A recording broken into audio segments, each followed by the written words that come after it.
მე-16 დღეა სახლიდან გამოსვლის წინ ჩემს შულს ისევე მშვიდობები, რომ ვუშვებ, რომ სადღაც არის შანსი, რომ 2 დღით, 8 დღით, რავი, რამდენიმე წლით საერთოდ ვეღარ ვნახო რა და პროგნოზის გაკეთება როგორი იქნება ჩემი ახალი წელი, ესეთია რა, მიჭირს. ბიზინა ივანიშვილი არის გრინჩი საქართველოსთვის. ჩემი თვალით ხედავდი, როგორ ურტყამდნენ ჩემს თანამებრძოლებს, ჩემი უახლოესი მეგობარის დაზიანდა აქ და ეხა აქ თვალები დალურჯებული. ესეთ სიტუაციაში რანაირად უნდა მქონდეს საახალწლო განწყობა, აი საერთოდ ვერ ვფიქრობ ახალ წელზე, რაღაცებს რთავენ, ხედავ, მაღაზიები, რავი, ბევრი ვიღაცები ესე ვთქვათ ქალაქში და აი საერთოდ არ მაინტერესებს. ზედ ვერ ვუყურებ ამ ყველაფერს, მართლა. ძალიან მიყვარს ახალი წელი, ისეთი დღესასწაულია ბავშვობიდან, მაგრამ ეხლა არა მაქვს იმის შეგრძნება, რომ მოდის ახალი წელი.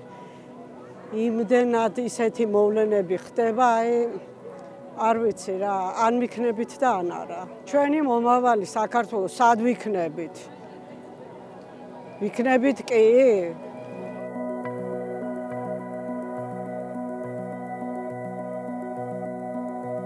პირველი მინდა რომ ის ბავშვები, ვინც აქ დაიჭირეს 350 კაცზე მეტი, ვინც დაჭერილია, მინდა რომ საკუთარ ოჯახებში შეხვდნენ. მეორე ის არის რომ მივიღოთ დემოკრატიულ ქვეყანას როგორც შეეფერება, ისეთი არჩევნები და დაინიშნოს არჩევნები და გამოცხადდეს ახალ წლამდე თარიღი.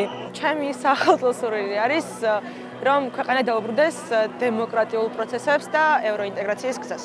ჩემი საახალწლო სურვილი კონკრეტულად არის მალე ვადამდელი არჩევნები და იმ ქვეყნის შენების სწრაფად დაწყება, რომელიც ყველა აქ მყოფს ერთად გვინდა. ეს ახალი წლის რაღაც ჯადოსნური, მითოლოგიური სურვილების ახდენის მომენტი ალბათ მაინც ყველას გვაქვს და ყველა ველოდებით, რომ აი ამ ბრძოლას, რასაც ჩვენი ხალხი აწარმოებს დღესდღეობით, აუცილებლად მოყვება ზუსტად ის, რაც ახალი წლის ღამის ჯადოსნურობას განსაზღვრავს ხოლმე.